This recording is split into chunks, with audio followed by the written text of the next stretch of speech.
तुम्हा सर्वांना बुद्ध पौर्णिमेच्या हार्दिक शुभेच्छा। या खास दिवशी आपण तथागत गौतम बुद्धांच्या शिकवणीचं स्मरण नक्कीच करायला हवं। तर याच संदर्भात आपण सुखमय जीवनासाठी कोणत्या गोष्टी अंगी बाळगायला पाहिजेत याच विषयी जाणून घेऊयात। सर्वांना बुद्ध पौर्णिमेच्या हार्दिक शुभेच्छा। या खास दिवशी आपण तथागत गौतम बुद्धांच्या शिकवणीचं स्मरण नक्कीच करायला हवं। तर या संदर्भात आपण सुखमय जीवनासाठी कोणत्या गोष्टी अंगी बाळगायला पाहिजेत तेच जाणून घेऊयात। नंबर 1, भगवान बुद्ध म्हणतात की मानवी जीवन हे दुःखमय आहे। दुःखाची निर्मिती तृष्णेतून म्हणजेच वासना, इच्छा, आसक्ती, आवड यांमुळे होते। म्हणून या तृष्णेवर म्हणजेच आपल्या इच्छांवर नियंत्रण ठेवलं पाहिजे। नंबर 2, प्राणीमात्रांची हिंसा न करण्याची सवय अंगी बाळगली पाहिजे। अगदी मनाविरुद्ध किंवा अपशब्दांनीही कोणी दुखावलं जाणार नाही याची देखील जाणीवपूर्वक खबरदारी घ्यायला पाहिजे।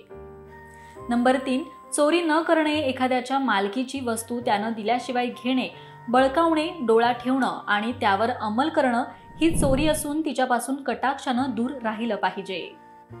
नंबर 4, चारित्र्यशीलाची जपवणूक करणं गरजेचं आहे। निष्कलंक चारित्र्य हा स्त्री आणि पुरुष दोघांचाही अनमोल दागिना आहे। नंबर 5, खोटं बोलू नये तर नेहमी खरं बोलावं। खरं बोलतानाही ठेंगण्याला तू ठेणगा आहेस किंवा तू काळा आहेस असं बोलून वाचिक हिंसा न करता योग्य शब्दांचा वापर करण्याची कला अंगी बाळगा। नंबर 6, मादक पदार्थांचं सेवन करू नका।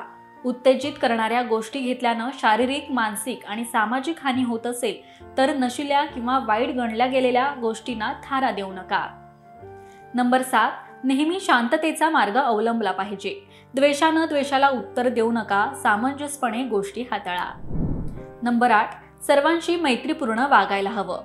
म्हणजेच सर्व प्राणी, मित्र, शत्रू याविषयीच नव्हे तर सर्व जीवनमात्रांविषयी बंधुभाव बाळगा।